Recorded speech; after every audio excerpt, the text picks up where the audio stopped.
Hi കൂട്ടുകാരെ, അപ്പോൾ ഇന്നത്തെ വീഡിയോ എന്ന് പറയുന്നത് കറിവേപ്പില തഴച്ച് വളരാൻ വേണ്ടിയിട്ടുള്ള ചെറിയ പൊടിക്കൈയുമായിട്ടാണ് കേട്ടോ. എന്നോട് പല വീട്ടമ്മമാരും ചോദിച്ചിരുന്നു ഇതെങ്ങനെയാണ് ഇത്ര നല്ല രീതിയിൽ വളർത്തിയെടുക്കുന്നതെന്ന്. അവർക്കൊന്നും ഇത് നട്ട് ആവുന്നില്ല എന്നുള്ള പരാതിയും കൂടിയുണ്ട്. അപ്പോൾ അതിനുള്ള ഉത്തരവുമായിട്ടാണ് ഞാൻ വന്നത്. ആദ്യമൊക്കെ ഞാനും നിങ്ങളെപ്പോലെ തന്നെയായിരുന്നു. കറിവേപ്പില എത്ര നട്ടാലും വീട്ടിലും ആകാറുണ്ടായിരുന്നില്ല. ഇത് എൻ്റെ അമ്മ നട്ട കറിവേപ്പിലയാണ് കേട്ടോ. ഇത് കുറേ കാലമായി ഇതേപോലെയാണ്. ഇത് വളരുന്നില്ല, വളർച്ച മുരടിച്ച് നിൽക്കുകയാണ്. പക്ഷേ ഇതിൻ്റെ ചുവട്ടിലൊക്കെ കുഞ്ഞു കുഞ്ഞു തൈകൾ വളരുന്നുണ്ടായിരുന്നു കേട്ടോ. ഞാനെന്ത് ചെയ്തെന്ന് വെച്ചാൽ ഈ ചുവട്ടിലുള്ള ചെറിയ തൈ പൊരിച്ച് അപ്പുറത്ത് കൊണ്ട് നട്ടു. ആ കുഞ്ഞു തൈയാണ് ഇപ്പം നമ്മൾ കാണുന്ന ഈ വലിയ തൈയായി മാറിയത്. നമ്മൾ ആദ്യം ചെയ്യേണ്ടത് എന്താണെന്ന് വെച്ചാൽ നമ്മൾ നട്ട ഈ കുഞ്ഞു തൈയിൽ നിന്ന് ഒരിക്കലും നമ്മൾ ഇലകൾ പറിക്കാൻ പാടില്ല. നമ്മൾ വീട്ടമ്മമാർക്ക് ക്ഷമയില്ല, എന്നാലും അതൊരു കുറച്ചൊരു വലുതാവും വരെ അതിൽ നിന്ന് നമ്മൾ ഇലകൾ പറിക്കാനേ പാടില്ല. നമ്മൾ എല്ലാ ദിവസവും ഇതിന് വെള്ളം ഒഴിച്ച് കൊടുക്കണം കേട്ടോ. പിന്നെ ഞാൻ ചെയ്തത് എന്താണെന്ന് വെച്ചാൽ നമ്മൾ ഉപയോഗിച്ച പച്ചക്കറിയുടെ വേസ്റ്റ് ഇല്ലേ, ആ വേസ്റ്റ് നമ്മൾ ഉപയോഗിക്കാത്ത മിക്സർ ജാറിലേക്ക് ഇട്ട് അരച്ചിട്ടാണ് ഈ കറിവേപ്പിലേൻ്റെ ചുവട്ടിലേക്ക് ഇടുന്നത്. എന്താണെന്ന് വെച്ചാൽ അങ്ങനെ ആകുമ്പം മണ്ണിൽ പെട്ടെന്ന് ലയിച്ച് പോകും. അപ്പോൾ അതിൻ്റെ ഗുണം നമുക്ക് പെട്ടെന്ന് കിട്ടും. നമ്മൾ സാധാരണ എങ്ങനെയെന്ന് വെച്ചാൽ പച്ചക്കറിയുടെ വേസ്റ്റ് അങ്ങനെ തന്നെ അതിൻ്റെ ചുവട്ടിൽ കൊണ്ടിടുന്നതല്ലേ.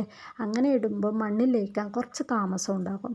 അപ്പോൾ ഇത് അരച്ച് നമ്മൾ അതിലേക്ക് ഒഴിക്കുകയാണെങ്കിൽ അത് പെട്ടെന്ന് ലയിച്ച് നമുക്കതിൻ്റെ ഫലം കിട്ടും. പച്ചക്കറി അരക്കുമ്പോൾ നമ്മൾ അതിൻ്റെ കൂടെ കഞ്ഞിവെള്ളം ഒഴിക്കുന്നതാണ് നല്ലത്. 2-3 ദിവസത്തെ പച്ചക്കറിയാണ് കേട്ടോ ഇത്. ഞങ്ങൾക്ക് അങ്ങനെ ദിവസം പച്ചക്കറി അത്രയൊന്നും ഉപയോഗിക്കുന്നില്ല. അതുകൊണ്ട് നമ്മൾ 2-3 ദിവസം കൂടുമ്പം പച്ചക്കറി അരച്ച് ചുവട്ടിലൊഴിക്കും.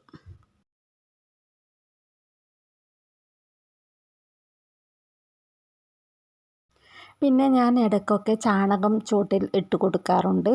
ഞങ്ങൾക്ക് അങ്ങനെ സ്ഥിരം ചാണകം കിട്ടാറില്ല, കിട്ടുമ്പോഴൊക്കെ അതിൻ്റെ ചുവട്ടിൽ കൊണ്ടിടാറുണ്ട്. പിന്നെ ചെയ്തതെന്ന് വെച്ചാൽ നമ്മൾ ചായ വെക്കുന്നില്ലേ, ആ വെച്ച ചായയുടെ പൊടിയില്ലേ, ആ പൊടിയെടുത്ത് നമ്മൾ ഇതിൻ്റെ ചുവട്ടിൽ ഒഴിക്കാറുണ്ട്.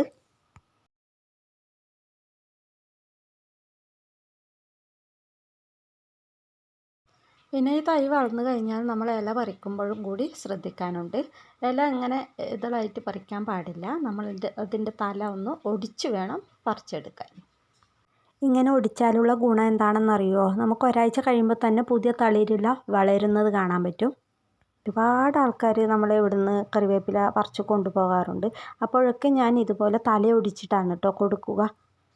നിങ്ങൾക്ക് ഈ വീഡിയോയിൽ കാണുന്നുണ്ടോ അറിയില്ല, പുതിയ പുതിയ തളിരില വളരുന്നുണ്ട് കേട്ടോ. അതുപോലെ തന്നെ നമുക്ക് ഇലയിൽ പുഴുക്കൾ വരാൻ സാധ്യതയുണ്ട്. അതുകൂടി ഒന്ന് നമ്മൾ ശ്രദ്ധിക്കണം. അങ്ങനെ പുഴുക്കളുണ്ടെങ്കിൽ ആ ഇല പറിച്ച് നമ്മൾ ആ പുഴുക്കളെ കൊന്നുകളയണം. അല്ലെങ്കിൽ വീണ്ടും ആ ഇലകളിലേക്ക് ഈ പുഴുക്കൾ വന്ന് ചേരും.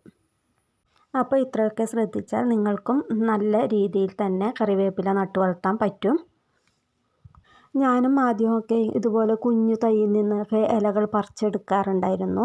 അപ്പോൾ എനിക്കറിയില്ലായിരുന്നു ഇതിങ്ങനെ മുരടിച്ച് പോകുമെന്ന്. പിന്നെയാണ് മനസ്സിലായത് നമ്മൾ ചെറിയ തൈയിൽ നിന്നും ഒരിക്കലും ഒരു പാകമായി വരുവോളം അതിൽ നിന്ന് ഇല പറിക്കാൻ പാടില്ലെന്ന്. അപ്പോൾ അങ്ങനെയൊക്കെ ശ്രദ്ധിച്ചാൽ നല്ല രീതിയിൽ വളർത്തിയെടുക്കാൻ പറ്റും.